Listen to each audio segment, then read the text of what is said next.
வணக்கம். திருவடி வணங்குறீங்க. மாலேனா, மான்பிழி, விஜய் சித்ரா, அம்மா, உமா, ராஜாமணி அம்மா, சிவா, ராமுலா, கண்ணன், அனைவருக்கும் வணக்கம். ரொம்ப மகிழ்ச்சி.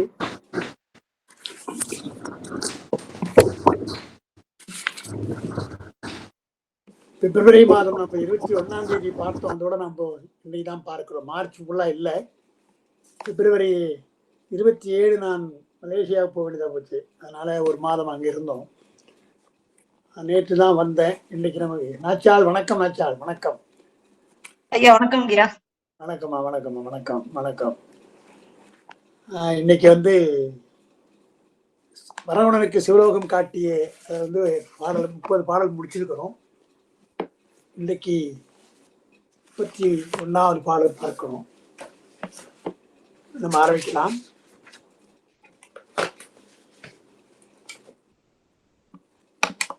தென்னாடுடைய சிவனே போற்றி, எந்நாட்டவர்க்கும் இறைவா போற்றி, அண்ணாமலையம் அண்ணா போற்றி, கண்ணார் முதற்கடலே போற்றி, ஏகம்பத்துரை எந்தாய் போற்றி, பாகம் பெண்ணுருவானாய் போற்றி, காவாய் கனகத்திரளே போற்றி, கைலை மலையானே போற்றி போற்றி.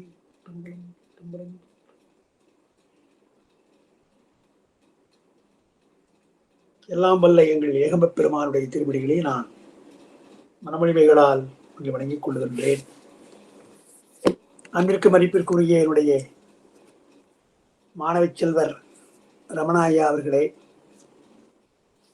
அந்த பெருந்தகையாளருடைய மாணவ செல்வங்களாக விளங்கி திருமுறை, சைவ சித்தாந்த சாத்திரங்கள், புராணங்கள் இவற்றையெல்லாம் ஆர்வத்தோடு கற்று வருகின்ற என்னுடைய மாணவ செல்வங்களே, உங்கள் அனைவருக்குடைய மனங்கணிந்த வணக்கத்தை நான் தெரிவித்துக் கொள்கின்றேன்.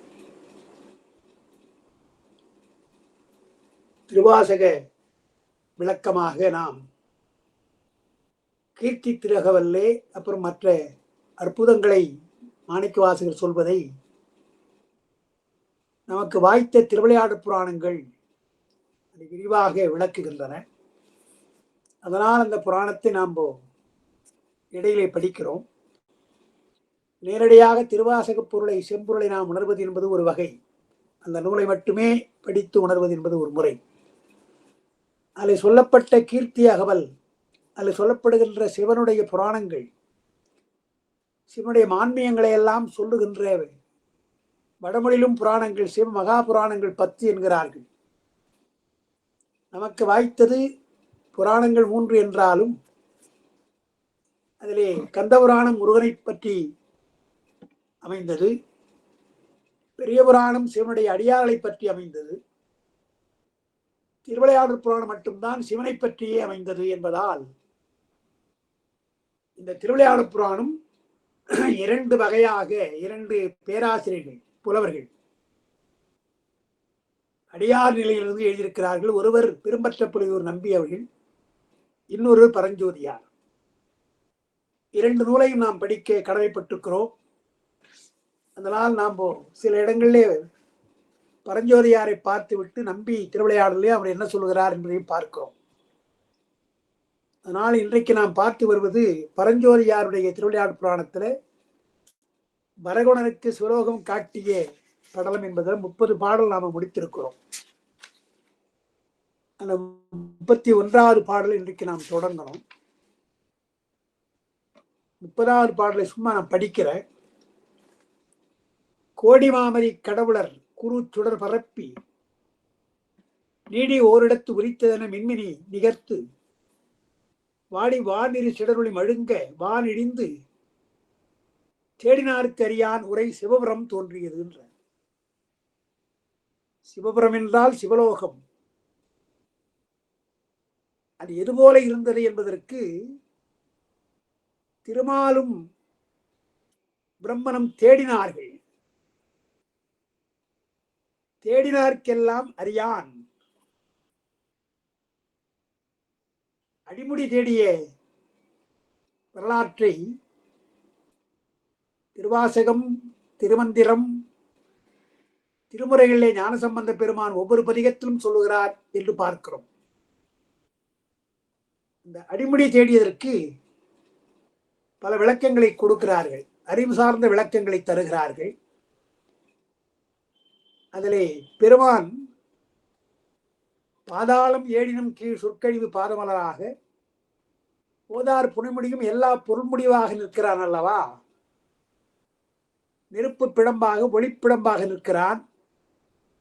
தேடி ஐத்து போனார்கள், இருவருமே தேடி காண முடியாது போனார்கள். அந்த வரலாறு நமக்கு தெரியும்.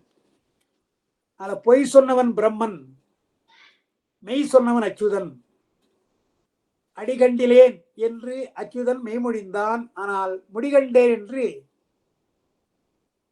யார்? வேதா பிரம்மன், வேதங்களை எல்லாம் படிக்கிறவன் அவன் அயன் பொய் மொழிந்தான் என்கிறார் திருமூலர்.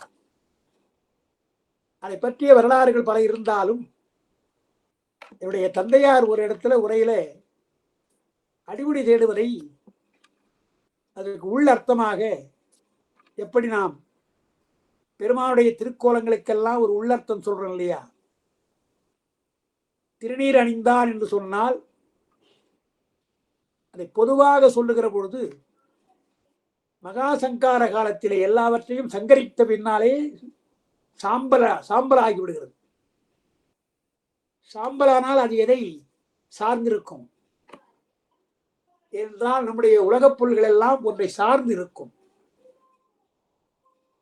நாமும் ஒருவரை சார்ந்தான் இருக்கிறோம்.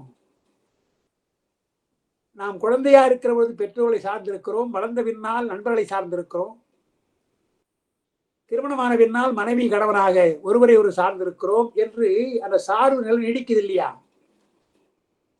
உயிருக்கும் அப்படி சார்பு இருக்கிறது, உலகத்திற்கும் உலகப் பொருள்களுக்கும் சார்பு உண்டு. பௌத்தத்துல ஒரு கருத்து சொல்றாங்க, சார்பில் தோற்றம் என்றே அவங்க சொல்லுவாங்க. உலகம் படைக்கப்படுகிறது என்று நாம சொல்றோம் இல்லையா, படைக்கப்படுகிறது தோன்றி நின்று அழிகிறதுன்னு சொல்றோம். படைக்கப்படுவதாலே ஒருவனால் படைக்கப்படுதல், அது பெருமானாலே படைக்கப்படுது நாம சொல்றோம். ஆனால் உலகத்தை பற்றி சொல்ற பொழுது அது படைக்கப்படவில்லை என்ற ஒரு கருத்து உண்டு. தானே தோன்றியது என்றும் சில தத்துவங்கள் சொல்லுகின்றன, தத்துவ கொள்கையுடைய மதங்கள் சொல்லுகின்றன. தோன்றி நின்று அழியாது, அது அப்படியே இருக்குது, எப்பொழுதுமே இப்படியே இருக்குதுன்றார்கள். அப்படி சில பேர் சொல்றாங்க. அது தோன்றுவதும் அழிவதும் என்றால் தானே தோன்றும் தானே அழியும் அப்படி சொல்றாங்க. இறைவனை ஒப்புக்கொள்ளாத மதங்கள் உலகம் படைக்கப்படுகிற பொருள் அதை பெருமான் செய்கிறான் என்பதை ஒப்புக்கொள்ளல.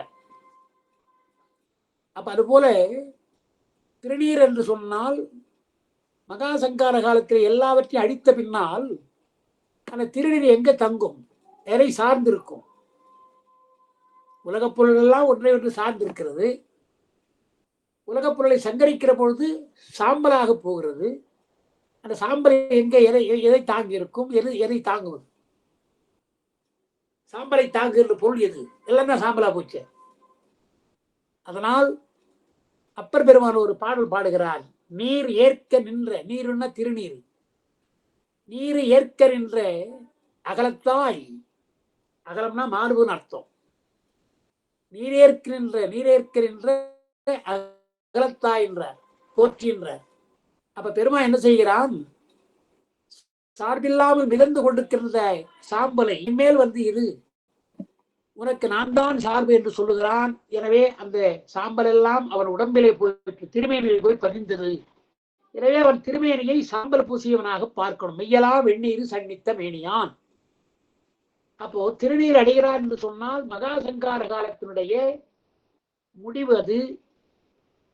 அந்த சாம்பலை அவன் தாங்குகிறான் என்ற கருத்து அங்க தத்துவ கருத்தை நாம சொல்றோம். சங்க இலக்கியங்களை உரை எழுதுகின்றவர்கள் திரிவரமெரித்த சாம்பலை பூசுகிறான். நாம சாம்பல்னா மகாசங்கார காலத்திலே ஊழிக்காலத்திலே மிதந்து கிடக்கின்ற சாம்பலை என்னிடத்திலே வந்து சேர்ந்துவிடு என்று சொல்லுகிறான். அதை சாருகிறது சாம்பல் எல்லாம், அது நாம சொல்றோம். இன்னும் சில உரையாசிரியர்கள், சங்க காலத்தில் இருக்க உரையாசிரியர்கள் சங்கப்பாடலுக்கெல்லாம் உரை எழுதுறாங்க இல்லையா, அவங்க கலித்தொகைக்கு உரை எழுதியிருக்கிறாங்க. அந்த கலித்தொகையிலே கடவுள் வாழ்த்து பாட்டுல 3 நடனங்கள் சொல்லப்படுது. கொடுகொட்டி, பாண்டரங்கம், காபாலம் என்ற 3 நடனங்கள் அங்கே சொல்லப்படுது.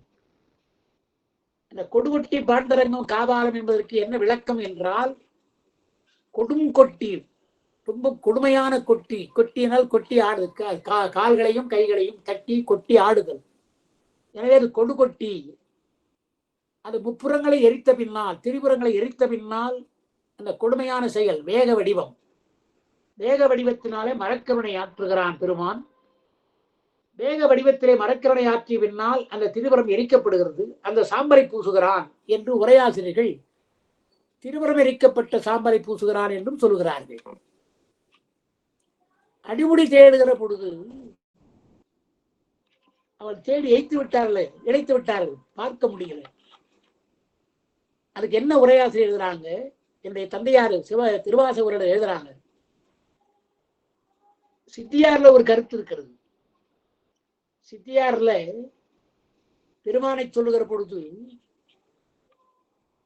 விஸ்வாதிகன், விஸ்வரூபன், விஸ்வத்திற்கு அந்தர்யாமி, விஸ்வகாரணம் என்று 4 வகையாக சொல்லி, விஸ்வாதிகன் என்ற ஒரு சொல் இருக்கு இல்லையா, விஸ்வம் என்றால் உலகம், அந்த உலகத்திற்கு அதிகமாக மிகுந்திருக்கிறானோ, உலகத்தை கடந்திருக்கிறான் என்பது விஸ்வாதிகன். அந்த விஸ்வாதிகன் என்ற அந்த கருத்தை விளக்குவதற்குத்தான் அடிமுடி தேடிய படலத்தை புராணத்தை சொல்லுகிறார்கள் என்று சிவஞான சித்தியார் சிவஞான முனிவர் உரை எழுதுகிறார். விஸ்வாதிகன் என்றால் அடிமுடி தேடியது, உலகத்தை கடந்திருக்கிறான் அல்லவா அடிமுடியது. விஸ்வரூபி என்றால் அம்மையப்பராக அர்த்தநாரிச வடிவமாக இருக்கிறான், அதனுடைய உள்கருத்தல்தான் விஸ்வரூபியாக ஆணும் பெண்ணுமாக உலகம் இருக்கிறது, எனவே விஸ்வரூபி.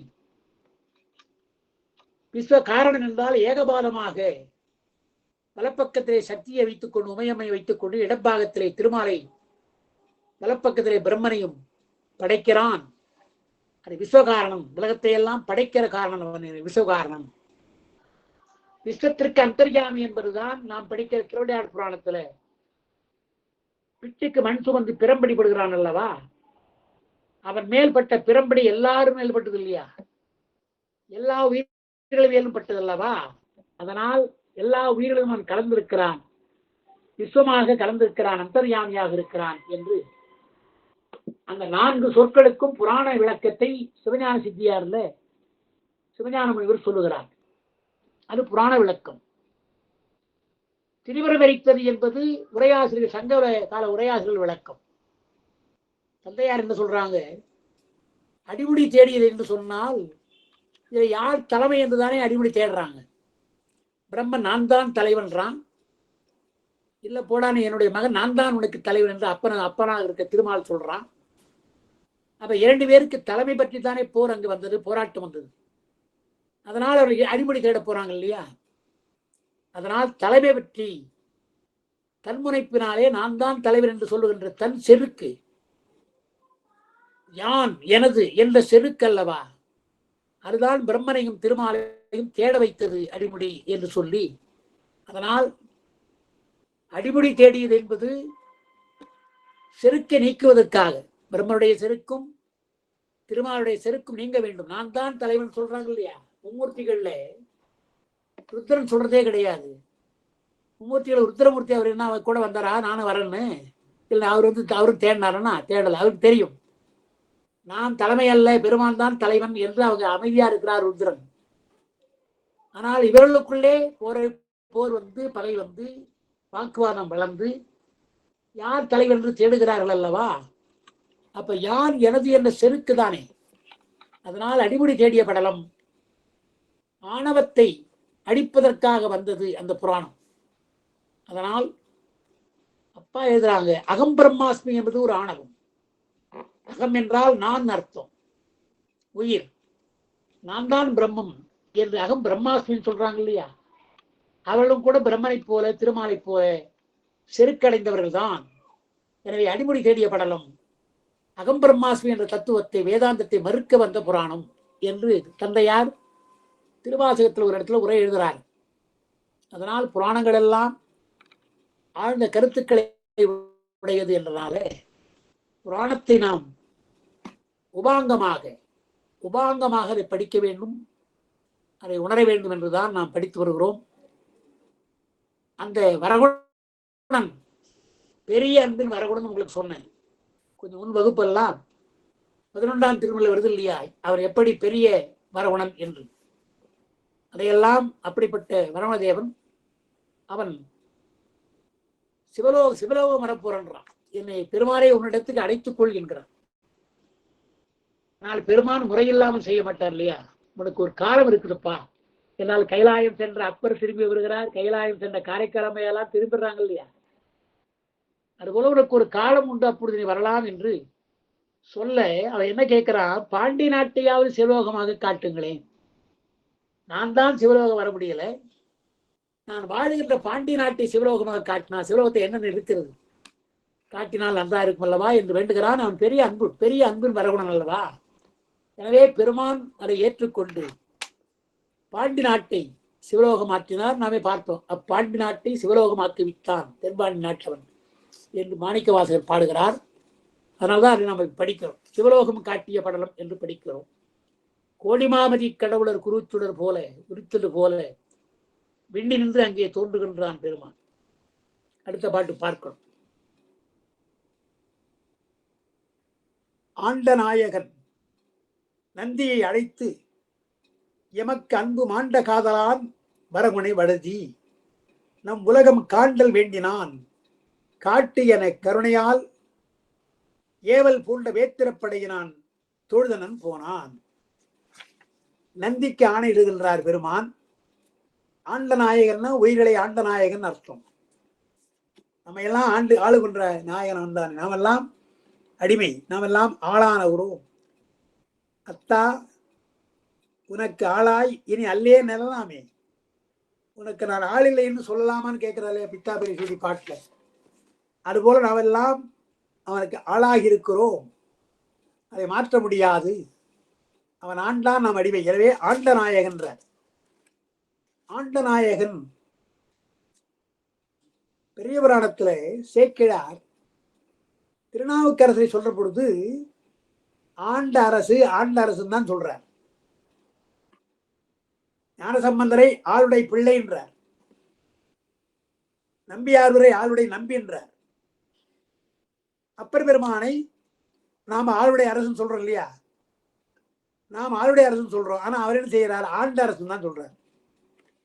ஆளுடைய பிள்ளை ஆளுடைய நம்பி என்று சொல்லிட்டு அப்பரை சொல்ற பொழுது மட்டும் ஆளுடைய அரசுன்னு சொல்லாம ஆண்ட அரசு என்று சொல்லுகிறார். அதுதான் பார்க்கணும். அதெல்லாம் ரொம்ப ஜாக்கிரதையா சேர்க்கிறார், பாடுவார். ஏன் இங்க எதை சொல்லணும்னு பாடுற, ஏன்னா சமணத்திலிருந்து ஆண்டார் அல்லவா அவரை. எனவே அந்த அவரும் சவணத்தை இருந்தபடி அடிக்கடி பாடுறார். ஐயோ நான் தப்பு பண்ணிட்டேன்னு பாடுறார் அப்பர். அதனால ஆண்ட அரசு என்ன ஞாபகம் வச்சுக்கோ, அங்கே இருந்து உன்னை ஆண்டிருக்கிறோம் என்பதை நினைவு கொள் என்பது போல சேக்கிழார் திருவாரக்கரசரை ஆண்ட அரசு தான் சொல்லுவார். எனவே என்ன செய்யறார், ஆண்ட நாயகன் நந்தியை கூப்பிடுறார். நந்தியை அடைத்து எமக்கு அன்பு மாண்ட காதல். மாண்ட என்றால் மாட்சிவின் அர்த்தங்க பழைய தமிழ்ல. மாண்புன்னு நீ சொல்ற இல்லையா, மாண்பு மிக அமைச்சர்கள் சொல்ற இல்லையா, அதே போல மாண்ட என்றால் சங்க காலத்துல மாட்சிமையின் அர்த்தம். மாட்சிமை பொருந்திய மாண்டையன் மனைவியோடு மக்களும் நிரம்பினர். பிசிராந்தியார் புறநானூற்று பாட்டுல மாண்டையன் மனைவியோடு மக்களும் நிரம்பினர், மாண்ட அரசு என்றெல்லாம் வரும். எனவே இங்கே மாண்ட காதலான் மாட்சிமை பெற்ற அன்பு, வரகுணன் அன்பு பெரிய அன்பு அல்லவா. மாண்ட காதலான் வரகுணன். அவன் என்ன செய்யறான், அந்த வழுதி பாண்டியன் நம் உலகம் காண்டல் வேண்டினான், சிவலோகத்தை காண வேண்டி அவன் விரும்புகிறான், வேண்டுகிறான். எனவே நீ காட்டு, நீ நம்முடைய ஆணை அல்லவா, நம்முடைய ஆணையை ஏந்துகின்றவர் நந்தி தேவர், நந்தி பெருமான். எனவே நந்தி தேவரை கூப்பிட்டு வரகுண பாண்டியனுக்கு சிவலோகத்தை காட்டு என்றார். காட்டு என கருணையால் ஏவினார், வேத்திரப்படையினார். ஏன்னா அவர் எப்பவுமே பிரம்பு வச்சிருப்பார், வேற்றுன்னா பிரம்பு. ஏன்னா கைலாயத்தை காவல் செய்கிறவர் தானே. காவல் செய்கிறவர் கைலாயத்தில் வருகிற தேவர்களை எல்லாம் ஒழுங்குபடுத்துவாராம். கியூ வரிசை, கியூவில் நிற்பதற்காக வரிசையா இருக்குன்னா அடிப்பாராம், போட்டு அடிப்பாராம். வேத்திரப்படையினால் அடிப்பார். அந்த அடியை திருமாலும் வாங்கியிருக்கிறார், பிரம்மனும் வாங்கியிருக்கிறார் காஞ்சி புராணத்துல சிவஞான முனிவர். மற்றவெல்லாம் பொதுவா பாடுறாங்க, வேத்திரப்படை சுமந்தார்னு பாடுறாங்க. கைலாயத்திலே தேவர்களை ஒழுங்குபடுத்துவதற்காக கையில வேத்திரப்படை வைத்திருந்தான்னு பாடுறாங்க. ஆனால் காஞ்சி புராணத்துல மட்டும் சிவஞான சுவாமிகள் அந்த பிரம்பிலே துளசி வாசனை வீசுகிறது, அந்த பிரம்பிலே தாமரை மலர் வாசனை வீசுகிறது என்று சொல்றார். தாமரை மலரை மாலையாக அணிந்தவன் பிரம்மன், துளசியை மாலையாக அணிந்தவன் திருமால். எனவே அந்த அடிக்கின்ற பிரம்புல துளசி வாசனையும் தாமரை வாசனையும் அடிக்கிறதா என்ன அர்த்தம்? அந்த மாலை அணிந்து கொண்டு இருவரும் அடிபட்டாருன்னு அர்த்தம். அப்படி நேரா சொல்லல, பிரம்மன் அடிபட்டான் திருமால் அடிபட்டான்னு சொல்லாம நந்தி சுமந்திருக்கிற அந்த வேத்திரப்படை பிரம்பில துளசி வாசனையும் தாமரை வாசனையும் வீசுகிறதுன்னு சொல்றார், நயமா சொல்றார். ஆனால் எல்லாரும் அந்த ஒழுங்கா நிற்கணும் என்பதற்காக காவல் நந்தி அல்லவா அவன். கைலாயத்திலே காவல் நந்தி அவன். காட்டி என கருணையால் ஏவல் பூண்ட வேத்திரப்படையினான் தொழுதான் சென்றான், தொழுது சென்றான், வணங்கி செல்கிறான் ஐயா அப்படின்னு. அப்படி சென்ற நந்தி தேவன் அடுத்த பாட்டுல வருதியால் என பணிந்து 7 வரகுணர் கொடுபோய் கருதி 1000 பெயருடைய கடவுள் நான்முகத்தோன் சுருதி ஆழி ஈர் அளப்பெரும் சுயம் பிரகாச பருதியால் சிவபுரம் இது பார் என பணித்தான். இந்த பாடலை மாண்புமணி பிளாஷ் பண்றாங்க, கொஞ்சம் பார்த்துங்க. வருதியால், வருதின வான் அர்த்தம். இங்கே வருவாய் என்று நந்தி தேவர் அழைக்கிறார். உடனே பணிந்து, பெருமானை பணிந்து நந்தி தேவனை பணிந்து வருகிறார் வரகுண பாண்டியன். எழுகின்ற வரகுணரை கொண்டு போய், கொடுபோய் என்றால் கொண்டு போய் 1000 பெயருடைய கடவுள், 1000 பெயருடைய திருமாலும் பிரம்மனும், 1000 பெயருடைய கடவுள் விஷ்ணு சகஸ்ரநாமம் நாம் படிக்கிறோம். எனவே சகஸ்ர நாமங்கள் பிரம்மனுக்கும் திருமாலும். ஆனால் 2 பேரும் அப்புறம் சுருதி ஆதி ஈர் அளப்ப வேதம் முதலிய நூல்கள். அளப்பெரும் என்றால் அளவைகளால் ஆராய்ந்து பார்க்க முடியாமல், சுருதி ஆதி ஈர் அளப்ப வேத முதலியவைகளும், ஈர் அளப்ப முடிவு காண முடியாத அரும் சுயம் பிரகாசம் தானே வழிபடுகின்ற ஞான சூரியன் சோமசுந்தர கடவுள் பேர்வழியாக சுயம் பிரகாசமாய், சிவப்பிரகாசம்னு சொல்றோம் இல்லையா, அது சுயம் பிரகாசம் தானே ஒளிவிடுகின்ற அந்த கோடி கதிர்கள். கோடிக்கணக்கான சூரியன் ஒளித்தால் எப்படி ஒளியாக இருக்குமோ அதுபோல் பேருடையாக இருக்கிற பெருமான். அப்படிப்பட்ட ஞான சூரியன் இருக்கின்ற ஆண்டு அருள்கின்ற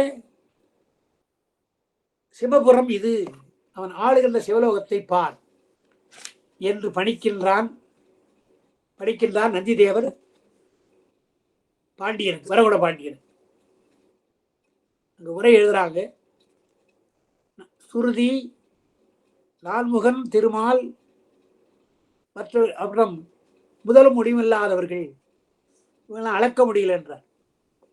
வேதங்களால் அளக்கப்பட முடியல, அயனால் திருமால் காண முடியல இல்லவா.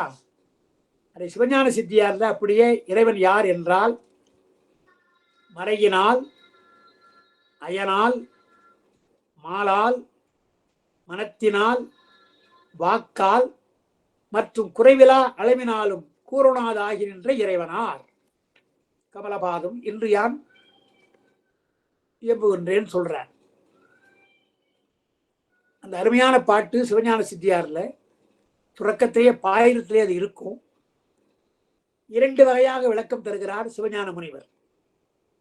இந்த பாட்டுக்கு 2 வகையா விளக்கம் கொடுக்கிறார். மறையினால் என்று சொன்னால் வேதங்களால் அர்த்தம். மறை என்று சொன்னதுனால வேதங்கள் வேதத்திற்கு உப அங்கமாக இருக்கின்ற புராணம், இதிகாசம், ஸ்மிருதிகள் இதெல்லாம் காண முடியாதுன்னு வைத்துக்கணும். வேதத்தால் காண முடியாது என்றால் வேத அங்கங்கள் காணுமா? காண முடியாது. உபாங்க, வேதத்தில் உபாங்கம் எது என்றால் ஸ்மிருதி, தர்க்கம், நியாயம், அப்புறம் மீமாம்சை, அப்புறம் புராணம். இவையெல்லாம் உபாங்கம், வேதத்திற்கு உபாங்கம். வேதத்தாலே அடைய முடியலை என்றால் இந்த உபாங்களால் அடைய முடியாது என்பதைத்தான் சொல்றாரு இங்கே. முதல்ல என்ன செய்தார் சிவஞான முனிவர்? மறையினால் வேதத்தால் அறிய முடியாது, அயனால் பிரம்மனால் அறியப்பட முடியாதவன், மாலால் திருமாலால் அடைய முடியாது, மனத்தினால் நம்முடைய மனசால் அடைய முடியாது, வாக்கினால் அடைய முடியாது, அப்புறம் குறைவிலா அளவினால் அடைய முடியாது, அளவைகளால் தர்க்கம் சொல்லுகின்ற அளவைகளால் அறிய முடியாது என்று முதல் பொருளாக அப்படி சொல்லுறார். பெருமான் அறியப்பட முடியாது என்பதை மறையினால், அயனால், மாலால், மனத்தினால், வாக்கால் மற்றும் குறைவிலா அளவினால் அளவைகளால் அளக்க முடியும். ஏன்னா ஒரு பொருள் இருப்பை அல்லது பொருள் இயல்பை அறிய வேண்டும் என்றால் அளவை முக்கியம், அளவை நூல், தர்க்க நூல் முக்கியம். அது பெருமானை அளக்கிறதுக்கு முடியாதுன்றார். அப்படி அளவினால் அளவைகளாலும் அடங்க முடியாது என்று அப்படி சொன்னார். மனம் வாக்கு நமக்கு தெரியும், வாக்கு மனாதீதன் என்று நாம சொல்றோம். அப்படி ஒரு பொருள் முதல்ல சொல்லிட்டு அப்புறம் என்ன செய்யறார்? மறையினால் என்பதற்கு பொதுவா மறை, அப்புறம் அதனுடைய அங்கங்கள், உபாங்கம் இவற்றால் காண முடியாதல்லவா. எனவே மறையினால் அப்படி சொல்லிட்டு வேதங்களாலும் வேதாங்கங்களாலும் அறியப்பட முடியாதவன் என்று சொல்லுறார். அயனால் என்று சொல்ற பொழுது பிரம்மனால் அறியப்பட முடியாது என்று ஒரு அர்த்தம். இன்னொன்று, அயன் படைப்பது வேதங்கள் தானே, அயன் படைக்கின்ற வேதங்களாலே அவன் அறிய முடியாதவன் அப்படின்னு. அப்புறம் திருமால் அவதாரம் தான் வியாசர். வியாசர் செய்த இதிகாசம், பாரதம் போன்ற இதிகாசங்கள், புராணங்கள் இவற்றால் அறியப்பட முடியாதவன் என்று சொன்னார். அயன் புராணத்தை படைத்தான் ஒரு கருத்து உண்டு. அப்ப புராணங்களாலே இதிகாசங்களாலே காணப்பட முடியாதவன். மனத்தினால் என்று சொன்னால் வேதத்தினுடைய பொருள்களை எல்லாம் மனத்தினாலே எண்ணி பார்த்து பொருள் சொன்னார்கள். ஸ்மரணை என்றால் நினைப்புன்னு அர்த்தம். மனத்தினால் நினைக்கின்ற நினைப்பால் வேதத்துக்கெல்லாம் உரை சொன்னார்கள். எனவே அது ஸ்மிருதி. ஸ்மிருதி என்றால் ஸ்மரணை, நினைப்பு. நினைப்பினாலே வந்த விளக்கங்கள், ரிஷிகள் எல்லாம் நினைப்பினாலே தந்த விளக்கங்கள் அல்லவா. எனவே அது ஸ்மிருதினாங்க.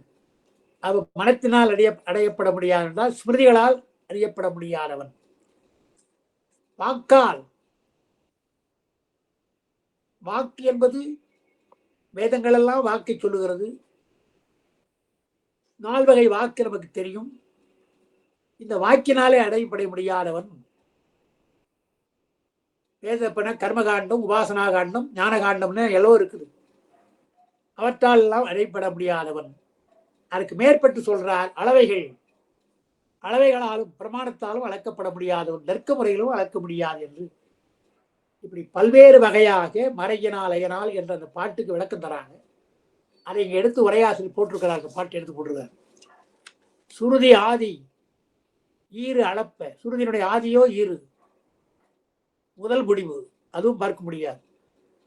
அளப்பரும் சுயம் பிரகாசம், அளவுக்கு எட்டாத அளக்க முடியாத சுயம் பிரகாசமா இருக்கின்ற பருதி, சுயம் பிரகாச பருதி, தானே ஒளிவிடுகின்ற சூரியனை போல் இருக்கிற ஞான சூரியன், அவன் இருக்கின்ற சிவபுரம் இது என்று சொன்னாராம். அந்த சுயம் பிரகாசம் என்பதற்கு ஒரு நயம் சொல்றாங்க. உரையாசனத்தை எழுதியிருக்கிறார். பெருமான் ஞாயிறு, திங்கள், நெருப்பு இந்த 3 பொருள்களுக்கு ஒளி தருகிறான். உங்களுக்கு இங்க சொல்லியிருக்கிறேன். 3 சுடர் தான். சூரிய சுடர், சந்திர சுடர், நெருப்பு சுடர் என்று 3ஆ சொல்லலாம். அந்த சுடர்களுக்கெல்லாம் ஒளி தந்தவன் யார் என்றால் நம்முடைய பெருமான் பேருடையாக இருக்கிறான். அதனால்தான் திருவாசகத்துல அருக்கனில் சோதி அமைத்தோன், சூரியனிலே சோதியை ஒளியை கொடுத்தவன், ஒளி அமைத்தவன் யார்? பெருமான். எனவே அருக்கனை சோதி அமைத்தோன்னு சொல்றான்.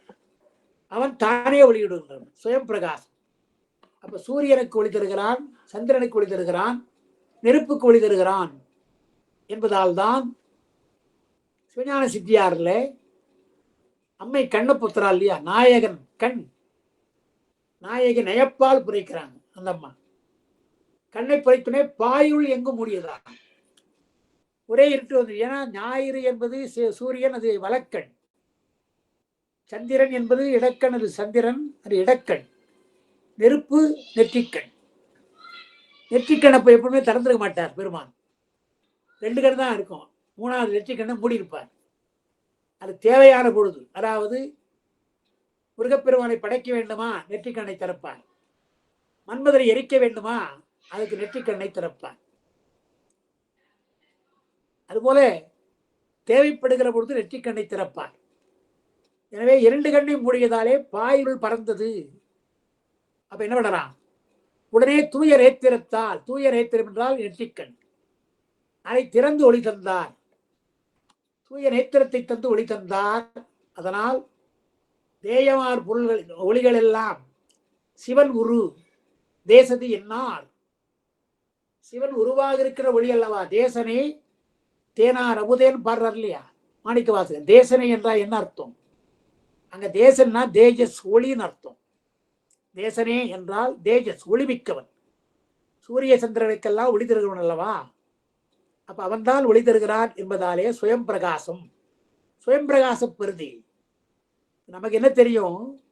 சந்திரன் தான் சூரியன் எடுத்தது ஒளி வாங்கி ஒளி தருகிறான்னு சொல்லிட்டு இருக்கிறோம். சயின்ஸ்ல எப்படி சொல்றோம், நாம் சொல்றோம். ஆனால் உண்மையில எது என்றால், தானே ஒளிவிடுகின்ற சுயம் பிரகாசம் யார் என்றால் பெருமான் தான். சூரியன் கூட அவரிடத்திலிருந்து ஒளியை வாங்குகிறது. சூரியனுடைய ஒளி பெருமான் தருவது. எனவே பெருமானிடத்திலிருந்து வந்த ஒளியை சூரியன் பெறுகிறது, அது இயல்பா அல்ல. அந்த சூரிய ஒளியை சந்திரன் பெறுகிறான். அந்த சூரிய ஒளி தான் நெருப்பாக வருகிறது, மாறுகிறது. எல்லாம் பெருமானுடைய ஒரு சுடர். அதனால்தான் தமிழ்ல சூரியன் சந்திரன் நெருப்பை அழகா சொல்லியிருக்கிறான். சூரியன் யார் என்றால் செஞ்சுடர். செஞ்சுடர் என்றால் அந்த சூரியனுடைய நெருப்பு பலவற்றை வாழ வைக்கும், உயிர்களை வாழ வைக்கும். விதை முளைப்பதற்கு சூரியனுடைய ஒளி தேவை. விதையை காயப்போடுவாங்க, சூரியனுடைய ஒளியிலே காயப்போடுவாங்க. எனவே அது செஞ்சுடர், செம்மையை செய்கின்ற சுடர். காலையிலும் மாலையிலும் சிவப்பா இருக்கிறான், அது ஒரு செஞ்சுடர். சந்திரனுக்கு தன் சுடர். தன் என்றால் குளிர்ச்சின்னு அர்த்தம். தன் என்றால் குளிர்ச்சி. அப்ப குளிர்ச்சியான சுடர் நிலா. அப்ப நெருப்பு என்ன சொல்றது? அது வெஞ்சுடர், வெம்மையானது, அது வெஞ்சுடர். அப்ப செஞ்சுடர் சூரியன், தன் சுடர் சந்திரன், வெஞ்சுடர் நெருப்பு. இந்த 3க்கும் பெருமான் இருக்கின்ற, அவன் சுயம்பிரகாசமாக இருக்கின்ற பருதி என்று சுருதி ஆதி ஈறு அளப்பெறும் சுயம்பிரகாச பருதி ஆழ்கின்ற சிவபுரம். சிவபுரம் என்றால் சிவலோகம் என்று இதை பார் என்று பணிக்கின்றார். இதை பாரப்பா, சிவலோகத்தை பார் என்று வரகுண பாண்டியனுக்கு படிக்கின்றார் அந்தியன் தேவர். அடுத்த பாடல். கருப்புறம் கமழ்ந்து உலர் பசுங்கால்களோடு உதை உண்டு அறுப்பின் அஞ்சிரைத்து சிறைந்து 1010 யோசனை போய் மறுக்கமழ்ந்து 100,000 வாய்தழ் கமலம் இருக்கும் ஓடைகள் புடைதரும் தழுவிய ஆறும். எல்லாம் என்னெல்லாம் வசியா சொல்றார். அந்த பாட்டுன்னு முடியல. கற்பூரம் என்றால் மனம், கற்பூர மனம் வீசுகின்றது. தென்றல் காற்று, தென்றல் காற்று வீசுகிறது. அதனால் தென்றல் காற்றினால் உதையுண்டு அரும்பெல்லாம் தென்றல் காற்று வீசுவதாலே அரும்பெல்லாம், செடியில இருக்கிற அரும்புகள் எல்லாம் முறுக்கவிழ்ந்து, அது எல்லாம் முறுக்கிதானே இருக்கு அரும்பு, அப்படியே முறுக்க விழுந்து மலர்கின்றது. முறுக்க விழுந்து வாசனைங்க 10,000 யோசனை, 10,000 யோசனை மனம், 100,000 இதழுடைய வெண்தாமரை மலர்கள் இருக்கின்ற ஓடைகள், பக்கந்தோறும் பொருந்திய ஆறுகள்.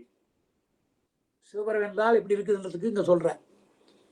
கருப்புறம் கமழ்ந்து உலர் பசுங்கால், பசுங்கால் என்றால் தென்றல் உதை உண்டு அருப்பினம் சிறைந்து ஆயிரப்பத்தி யோசனை போய் மறுக்கமழ்ந்து 100,000 வால் இதழ் கமலம், வால் என்றால் வெண்மை, வெண்மையாக இருக்கின்ற வெண்தாமரை மலர்கள் அந்த ஓடைகள் இருக்கின்றது.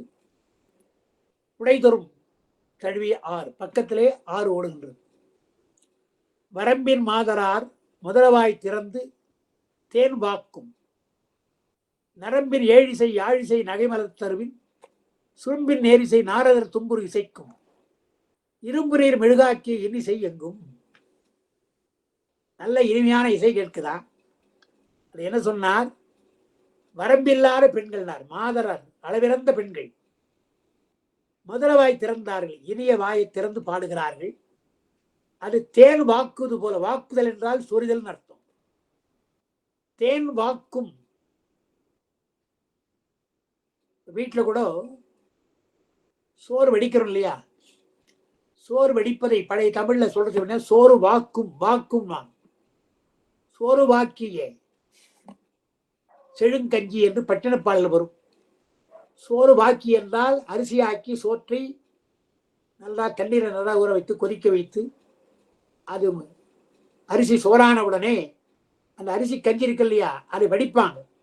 அந்த வடிப்பதற்கு வாக்குதல்னு பெயர். சோறு வாக்கியே என்ன அர்த்தம். அதுபோல இங்க தேன் வாக்குதல், தேன் சொரிகிறதா. நரம்பின் யாழிசை, நரம்புகளுடைய யாழிசை. அப்புறம் நகை மலர் தரு, நன்றாக சிரிப்பது போல் இருக்கின்ற மலர்கள் உள்ள தருக்கள். அங்கே தேவலோகத்திலே 5 தருக்கள் சொல்வாங்க, பஞ்ச தருக்கள் சொல்வாங்க. அதே போல சிவலோகத்திலே எத்தனையோ வாசனை உள்ள மலர்கள். நாரதர் தும்புரு இசைக்கிறார்கள், நாரதரும் தும்புரும் 2 பேரும் இசைக்கிறார்கள் இசை. அப்புறம் சுரும்பின் ஏர் இசை, வண்டுகள்லாம் ஒலிக்கிறது, நாரத தும்புரு இசைக்கிறார்கள். அது எப்படி அந்த இசை கேட்டா இரும்பு மெழுகு போல உருகுமா, இரும்பு மெழுகு போல் உருகும். அகத்தியரை பற்றி சொல்றாங்க இல்லையா? பொதிகை மலையிலே இருந்த அகத்தியர் இசை பாடி அந்த பாறையை உருகச் செய்தார். பின்னால பாட்டை நிறுத்திய உடனே அந்த உருகிய பாறை இறுகிவிட்டது என்று வரலாறு சொல்றாங்க. அது எதோனோடு சேர்த்து சொல்றாங்க தெரியுங்களா? அகத்தியர் இசை பாறையெல்லாம் உருகியது, அப்புறம் மீண்டும் இறுகியதுன்னு பாடுறாங்க இல்லையா? அது ஏனென்றால் தமிழ்நாட்டை பிடிக்க வேண்டும் என்று ராவணன் விரும்பினானாம். ஏன்னா அங்கே சிவாலயங்கள்லாம் நிறைய இருக்கிறது. தேவர்கள், அசுரர்கள் எல்லாரையும் அடக்கிட்டான். தமிழ்நாட்டில் இருக்கிற மக்களை அடக்கி ஆடணும், எண்ணில் சிவாலயம் இருப்பதாலே வழிபட வேண்டும் என்று அப்படி எண்ணினானாம். தமிழ்நாட்டை பிடித்து ஆள வேண்டும் என்று எண்ணியில ராவணன் என்ன பண்ணானா, அகத்தியர் இருக்கிற பொதிய மலையில உட்கார்ந்தானான். பொதிய மலை உட்கார்ந்து கொண்டு அப்படியே தீவிரமா சிந்திக்கிறான், எப்படா இந்த நாட்டை பிடிப்பது. ஏன்னா பொதிய மலை நமக்கு தெரியும், மதுரை பக்கத்தில் இருக்குது. இந்த நாட்டை எப்படி பிடிக்கிறது என்று யோசனை செய்கிற பொழுது அகத்தியர் அங்க இருக்கிறாள் பொதிய மலையில, அவருக்கு தெரிஞ்சு போச்சான். இந்த அரக்கன் இங்கே உட்கார்ந்து கொண்டு என்ன சிந்திக்கிறான் என்றால், தென் தமிழ்நாட்டை ஆள வேண்டும் என்ற ஆசையினாலே அதை திட்டம் போடுகிறான். தமிழ்நாட்டை பிடிப்பதற்கு திட்டம் போடுறான்வா, இவனை சும்மா விடக்கூடாது என்று அகத்தியர் என்ன பண்ணாராம். அகத்தியர் யாழ் வாசிப்பார், நமக்கு தெரியும். எனவே யாழோசையினாலே அது வீணை வைத்துக் கொள்ளுங்க, எதுவோ அந்த யாழ் அது வீணையினாலே வாசிக்கிறார். அழகாக வாசிக்க வாசிக்க ராவணன் பொதிகை மலை உட்கார்ந்தாலே பாறை, அந்த பாறை அப்படியே உருகியது. ராவணனுக்கு அது தெரியாது, அப்படியே யோசனை உட்கார்ந்து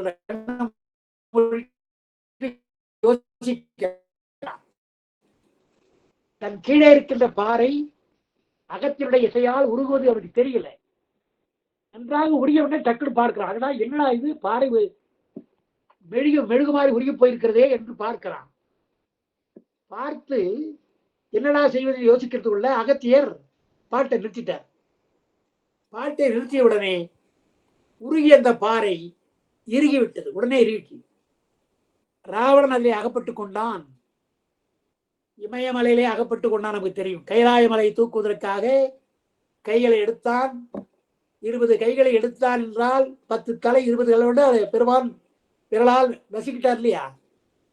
கைலாயத்திலும் ராவணனுக்கு தண்டனை, அதே சமயத்தில் பொதிகை மலையிலும் உனக்கு தண்டனை. கைலாயத்தில் பெருமான் கொடுத்தார், சிவபெருமான் கொடுத்த தண்டனை.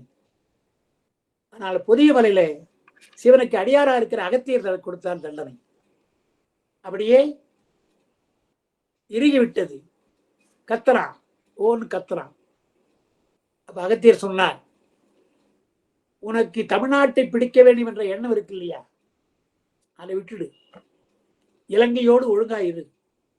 அதுக்கு சம்மதித்தால் மீண்டும் உன்னை பாடல் பாடி மீட்கிற, இல்லைன்னா இப்படியே கடந்து சாகுட்டார், இப்படியே கடலாட்டார். அவன் என்ன பண்றது? ஐயா மன்னிக்கணும், தமிழ்நாட்டெல்லாம் பிடிக்க மாட்டேன், என்னுடைய எல்லையா இருக்கிற இலங்கையோடு நான் இருக்கிறேன் என்று உறுதி அளித்த பின்னால் அகத்தியர் பாடினார். மீண்டும் பாறை உருகியது, ராவணன் வெளிப்பட்டான் என்று ஒரு கதை உண்டு. ஒரு சிறு கதை, அது மாதிரி சின்ன சின்ன கிளைக்கதைகள் சொல்லப்படுகிறது. புதிய மலையில் நடந்த செய்திகள். அகத்தியருடைய பெருமையெல்லாம் சொல்ற பொழுது அகத்தியருடைய பெருமைக்கு இதை சொல்லுவான். ராவணனை இசையால் மயக்கியவர், இசையால் சிறைப்படுத்தியவர் கூட சொல்லுவான். அதனால இங்கே நரம்பின் ஏழிசை எல்லாம் எப்படியா, இரும்பு நீர் மெழுகாக்கிய இன்னிசை என்ற, இரும்பே மெழுகு போல் உருகுகின்ற இசை அங்க கைலாய சிவபுரத்தில் இருக்கிறதுன்னு. அப்புறம் அமுதவாபியும் பொன்மலர் அம்புயத் தடமும் குமுதவாய் அறமாதராம் குயிலினம் பயிலும் நிமிர வாழ்விடு மரகத நெடிய பைங்காவும் சிமிர மாசரக் கழுவிய தேவர் வாழ்பதம். தேவர்கள் எல்லாம் இருக்கின்ற இடம்னார். அமுத வாவின்னா இருக்கு. வாவின்னா குளம்னு அர்த்தம். இனிமையான அமுதம் போல் இனிமையான தண்ணீர் இருக்கின்ற வாவி. பொன் போன்ற மலர்கள், பொற்றாமரை சொன்னோம் இல்லையா மதுரையில, அதுபோல பொற்றாமரை போல் இருக்கின்ற தடாகங்கள், பெரிய பெரிய பொய்கைகள் இருக்கின்றன. குமுதவாய் அறமாதர், ஆம்பல் போல் செவ்வல்லி மலர், செவ்வல்லி மலர் போல் இருக்கின்ற இதழ்களுடைய பெண்கள். அறமாதர் என்றால் தெய்வ மாதர்கள், தேவ மாதர்கள், தெய்வ பெண்கள். குயில் போல பாடுவாங்களாம், குயில் போல பாடுகின்றவர்கள். இவர வாழ்விடும் மரகதம், பச்சை இலை, பச்சையாகிற மரகதம் போல் இருக்கின்ற பைங்கா பசிய சோலை. சோலையை பார்க்கிற போது நிறைய இலைகளோடு இருக்கிறது, எல்லாம் மரகதம் போல, மரகதம் போல் இருக்கின்ற பச்சையா இருக்கு. சிவிரம் மாசர கழுவியே தேவர் வாழ்பதம். முக்கியமான அழகா சொல்றார் பரஞ்சோரியா. தேவர் வாழ்கின்ற பதங்கள் என்றால் பொதுவா தேவலோகத்தில் இருப்பாங்க தேவர்கள். சிவபுரத்தே தேவர்கள் எல்லாம் இருக்கிறார்கள் பாருங்க. சிவலோகத்திலே தேவர்கள் எல்லாம் இருக்கிறார்கள் அப்படின்னா என்ன அர்த்தம்? பெருமானை வழிபட்டுக் கொண்டிருக்கிறார் தேவர். எனக்கு தேவலோகம் வேண்டாம், பெருமானே உன்னுடைய திருவடியை வணங்கிக் கொண்டிருந்தால் போதும் என்று எந்நேரமும் அந்த தேவர்கள் அங்கே கைலாயத்திலே வருகிறார்கள். ஞானசம்பந்தர் பதிகத்திலே நல் தேவன், ஒரு நற்றேவன் என்று வரும், நல்ல தேவர்கள் வரும். அப்ப பொல்லாத தேவர்கள் யார் என்றால் தேவலோகத்திலிருந்து தேவலோக இன்பத்தை எல்லாம் அனுபவிக்கிறவங்க. ஆனால் நல் தேவர் என்றால் யார் என்றால், எனக்கு தேவலோகம் வேண்டாம், சிவலோகத்திலே நான் இருக்க போகிறேன் என்று அங்கே வந்து நாள்தோறும் வழிபட்டுக் கொண்டிருக்கின்ற தேவர்களா. அதாங்க சொல்றார். சிமிரம் மாசு. சிமிரம் என்றால் இருள் என்ற அர்த்தம், களங்கம் அர்த்தம். இருளாகிய களங்கம் என்றால் ஆணவம். தேவர்களுக்கெல்லாம் நாம் தேவர் என்ற ஆணவம் இல்லாமல் பெருமான் அல்லவா நமக்கு மகாதேவன் என்று எண்ணி அங்கே வந்து வழிபடுகிறார்கள். அப்படிப்பட்ட வாழ்கின்ற பதம் திமிர மாசு அற கழுவிய தேவர் வாழ் பதம் சிவபுரத்தில் இருக்குதான். அப்புறம் அலம்பு பார்க்கடல் போல் புறத்து அமுதநீர் அகமும் புலம்செய் ஞாயல் சூழ் புரிசையும் பொன்செய் கோபுரமும் நலங்கொள் பூவியல் வீதியும் நவமணி குயின்ற துலங்கு மாளிகை பந்தியும் சூழிகை நிறையும். சிவலோகம் எப்படி இருக்குதுன்றதுக்கு இன்னும் அழகா விளக்கம் கொடுக்கிறார் பரஞ்சோதியார். இதோ நாம என்ன நினைக்கிறோம், சிவலோகம்னா இந்த கைலாயம்னா இங்க சொல்றோம் இல்லையா, ஒரே பனிமலையா, அது போல வெறும் பனிமலையா இருக்குமோன்னு நினைக்கிறோம், பனி படர்ந்து இருக்குமோன்னு நினைக்கிறோம் இல்லையா, அது அல்லன்றார். அது ஒரு தனி உலகம். பெருமான் படைக்கின்ற இந்த செயற்கை உலகம் இருக்கு, இந்த உலகத்துக்கே எவ்வளவு அழகா படைக்கிறான். அவன் படைப்பை ஏதாவது குறை சொல்ல முடியுமா? இயற்கையாக எத்தனை படைத்திருக்கிறான், மலை ஆறு கடல் என்று படைச்சிருக்கிறானே, ஏதாவது குற்றம் சொல்ல முடியுமா? அவன் நமக்காக படைக்கின்ற இதுவே அப்படின்னா அவன் வாழ்கின்ற இடம் எப்படி இருக்கும்? புண்ணியசாலிகள், பெருமானை வணங்குகின்ற புண்ணியசாலிகள், சிவபுண்ணிய செல்வர்கள் எல்லாம் வாழ்கின்ற இடம் எப்படி இருக்கும்? அதுதான் இப்படி விளக்கிறார். பார்க்கடல் போல புறத்திற்கு அமுதம் போன்ற நீர்னார். வெளியிலே தண்ணீர் பார்க்கடல் போல் இருக்குதான். அப்படிப்பட்ட அகழி, நீரகம் என்றால் அகழி.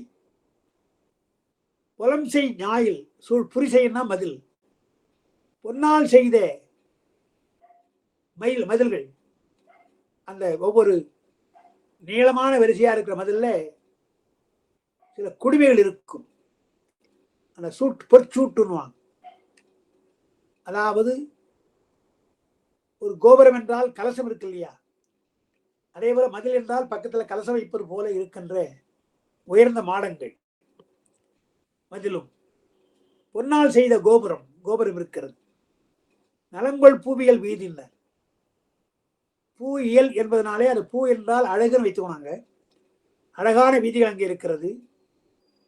நவமணி குயின்ற மாளிகை பந்திகள், மாளிகைகள் எல்லாம் நவமணிகள் பொறிக்கப்பட்டிருக்கிறது. அப்படிப்பட்ட மாளிகை பந்தினா வரிசை நடத்தும். மளிகையும் அங்கே சூளிகை நிறைன்றார். சூளிகை என்றால் அந்த கொடுங்கைன்னு சொல்றாங்க. இப்போ திருப்பெருந்துறையில போனீங்கன்னா அந்த மதிலுக்கு பக்கத்துல கொடுங்கை இப்படி இருக்கும், வளைந்திருக்கும். ஒரு மதிலுக்கு வளைந்திருக்கு இல்லையா, இந்த சீன கோயில்லாம் நீங்க பார்த்தீங்கன்னா அந்த கொடுங்கை நிறைய இப்படி இப்படி வளைஞ்சு இருக்கும் இல்லையா கோபுரம். அதுபோல் கோபுரங்களும் சூளிகை என்றால் அதுபோல் கொடுங்கை வரிசைகளும் அங்கே இருக்கின்றன. அப்படிப்பட்ட இடம். அந்த சூளிகை என்பதற்கு நிலாமுற்றம் என்றும் கொள்ளலாம்னு எழுதினார் உரையாசிரியர். சூளிகை என்றால் நிலாமுற்றம், பெரிய மாட மாளிகை, அங்க நிலாமுற்றம் இருக்கிறது சொல்ற. அப்படி இருக்கலாம். ஐம்புலங்களும் வைகளும் விருந்தா வருந்த வெம்பு நால்வகை உண்டியும் வீணையும் சாந்தும் செம்பொன் ஆரமும் ஆடலின் செல்வமும் தெய்வ பைம்பொன் மேகலை ஓவிய பாவை ஒப்பார். எப்படிலாம் இருக்கிறாங்க என்றால், 5 புலன்களும் வைகளும் நாள்தோறும் விருந்தாக படைக்கின்றார்களாம். அப்படி சாப்பிடுகின்ற 5 புலன்களுக்கும் சுவையாக இருக்கின்ற ஒன்றுன்றான். அதாவது உணவை பற்றி இப்படி சொல்றாங்க. கண்களினாலே முதல்ல பார்க்கணுமா உணவை. அது கண் பொறியினாலே பார்த்தா ரொம்ப அழகா. இப்போ கூட நீங்க ஸ்டார் ஹோட்டல் போன்றவற்றெல்லாம் போனீங்கன்னா சர்வ் பண்ற பொழுது ரொம்ப அழகா வைத்து படைக்கிறாங்க. அழகா இருக்கு, பார்க்கறதுக்கு அழகா இருக்கு. ஏதோ நம்ம ஒன்று வேண்டுகிறோம், உதாரணமா இப்போ ஐஸ்கிரீம் கேட்கணும்னு வச்சுங்களேன், அந்த ஐஸ்கிரீம் அழகா வைத்து அதுக்கு மேல ஒன்று வைத்து மேல ஒரு பூ மாதிரி வைத்து பக்கத்துல ஒரு எலுமிச்சை மரத்தை வைத்து கொண்டாடுறோம் இல்லையா, அதுபோல சர்வ் பண்ற பொழுது அழகாக அதை டெக்கரேட் பண்ணணும் அந்த உணவை. அது காட்சிக்கு அழகுன்றார். அதுக்கப்புறம் மனம், அது எவ்வளவு மனம், வாசனை இல்லையா மனம், அது மூக்கு பொறி, கண் பொறி பார்க்கணும், மூக்கு பொறி அது மனத்தை விரும்பணும். அதுக்கப்புறம் காது இருக்கு இல்லையா, அது மற்றவங்க சொல்லுவாங்க, இது சாப்பிட்டு பாருங்க சார் ரொம்ப நல்லா இருக்கும், நான் சாப்பிட்டுருக்கேன் அப்படின்வாங்க. அப்ப அடுத்தவர்கள் அந்த உணவை பாராட்டணும். இங்க வாங்க, இங்க சாப்பிடலாம் வாங்க, இந்த ஹோட்டல் போனால் நல்லா இருக்குன்னு சொல்றாங்க இல்லையா, அதுபோல பாராட்டப்படுகின்ற அந்த உணவு பாராட்டப்பட வேண்டும். எனவே அதுக்கு காது. அப்புறம் மெய் என்றால் தொட்டு பார்க்கணும். லேசா ஒரு அல்வான்னு சொன்னா அப்படி தொட்டு பார்த்தா மெத்து நல்லா இருக்குவா, தொட்டாலே நல்லா இருக்கு. இட்லியா தொட்டா நல்லா இருக்கு இல்லையா. எனவே உணவை தொட்டு பார்க்கணும் முதல், அப்புறம்தான் சுவையினர். இதான் 5 புலன்கள் அழகா எழுதியார் பாருங்க. வைகளும் 5 புலன்களுக்கு விருந்துலா வகுத்த 4 வகை உண்டியினர். 4 வகை உண்டு, விருப்பம் செய்கின்ற அர்த்தம். விருப்பம் செய்கின்ற உண்டியினர். நான் 5 புலன்களுக்கும் வெவ்வேறு பாட்டுல இருந்தாலும் நான் என்ன சொன்னேன், உணவிலேயே 5 இருக்குதுன்னு. மெய், வாய், கண், மூக்கு, செவி, இந்த 5க்கும் சிறப்பாக உணவை சொல்வார். அப்படிப்பட்ட உணவை சாப்பிடணும். அது 4 வகை உணவு. 4 வகை உணவு உண்பன, தின்பன,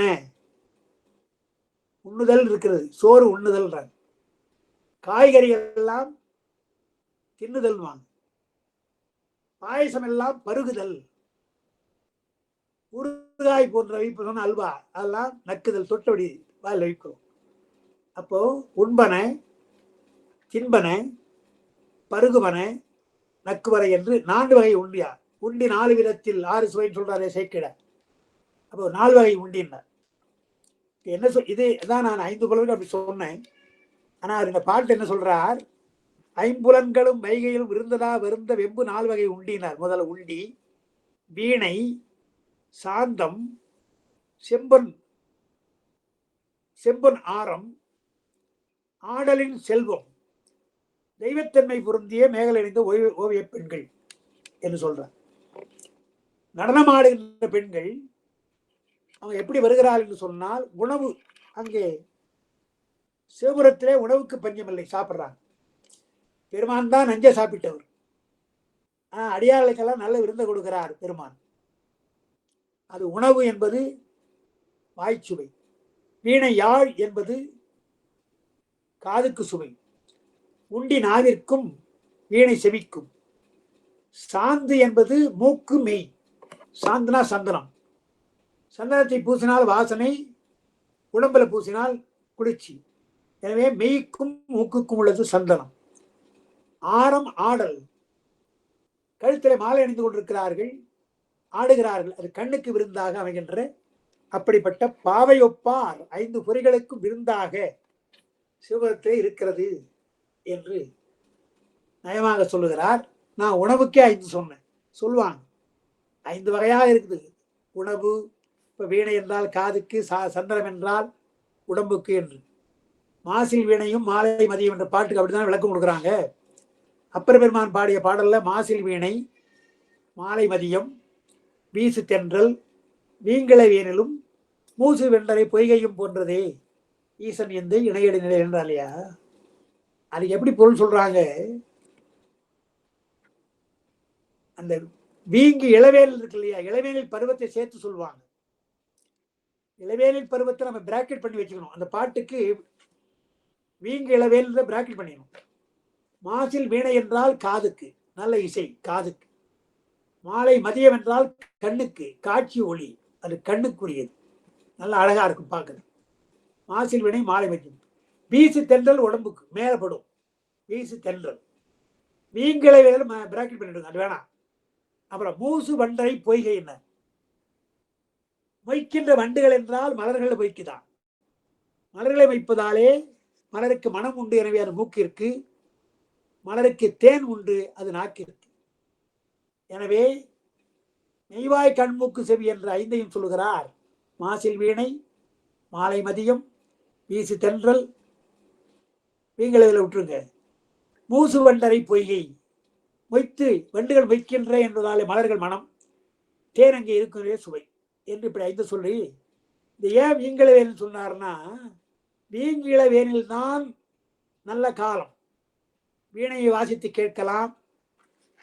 சித்திர மாதத்திலே மாலை நேரத்தில் மதியம் நிலாவை கண்டு மகிழலாம். தென்றல் வீசும், வெயிலிற்காலத்தை தென்றல் வீசினால் நன்றாக இருக்கும். வண்டரை பொய்கையில குளிக்கலாம், தாமரை வாசனை இருக்கும் நல்லா. தேன் உணவு சாப்பிடலாம். இதெல்லாம் வேலில் பருவத்தில். எனவே பருவகாலம் முக்கியம். குளிர்காலத்துல எல்லாம் முடியாது. குளிர்காலத்தில் தென்றலே கிடையாது. காற்று வந்தால் நமக்கு வேணாம், காற்று வேணாம். யார் வெளியில போய் குளிர்காலத்துல மாலை வரையத்தை பார்க்க போறாங்க?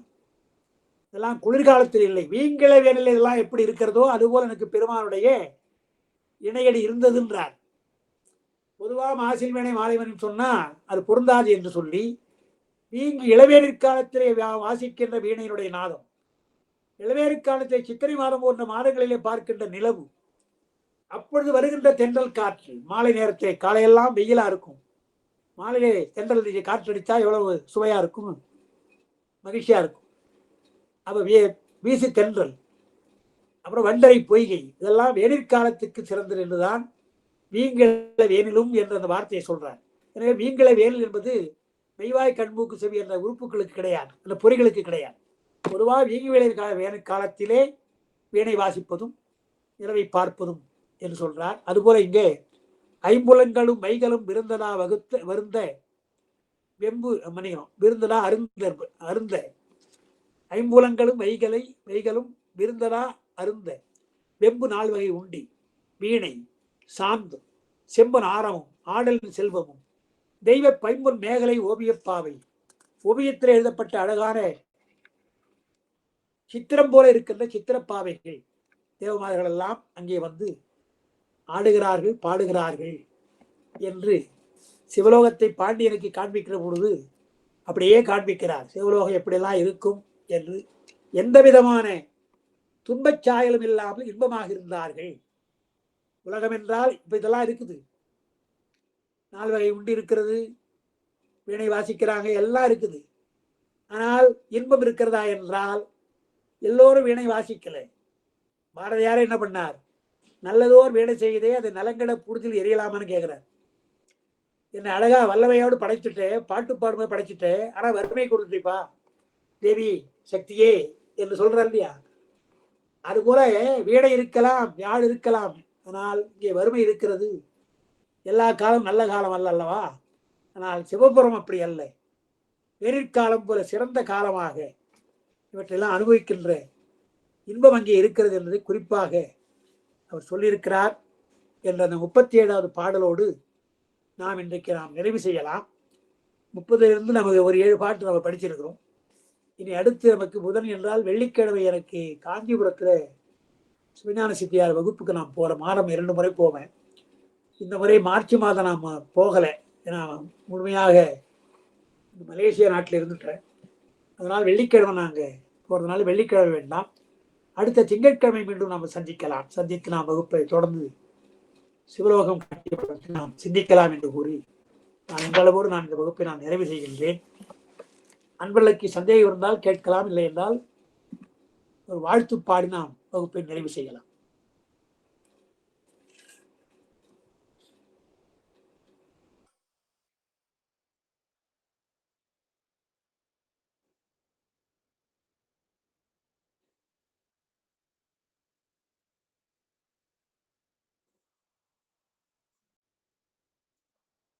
வாழ்த்து வேணுமா மறுபடி?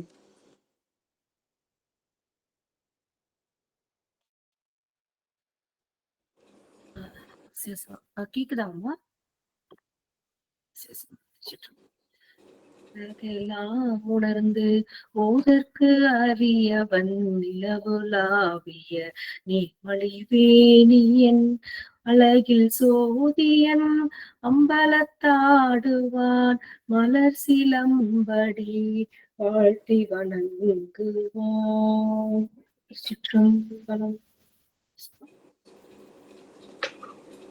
ரொம்ப மகிழ்ச்சிங்க. மீண்டும் சந்திக்கலாம். அனைவருக்கும் வணக்கம். சசியம்மா, குமாலியனா, விஜய், சித்ரா, மிதா, சசி, கண்ணன், சிவா, நாச்சால் வணக்கம். திருவடி வணக்கம் ஐயா. திருவடி வணக்கம் ஐயா. வணக்கம். ஷாவலா வணக்கம். வணக்கம் சிவா. வணக்கம் ஐயா. அடியேன் பேர் சுசிலாமாங்க ஐயா. முன்னாடி சிவான்னு இருக்குங்கய்யா. ஓ ஆமா சுசிலா, சரி சொன்னீங்க. அப்ப இன்னையோட சொன்னீங்க எனக்கு. ரைட் சுசிலா. ஆமாங்க.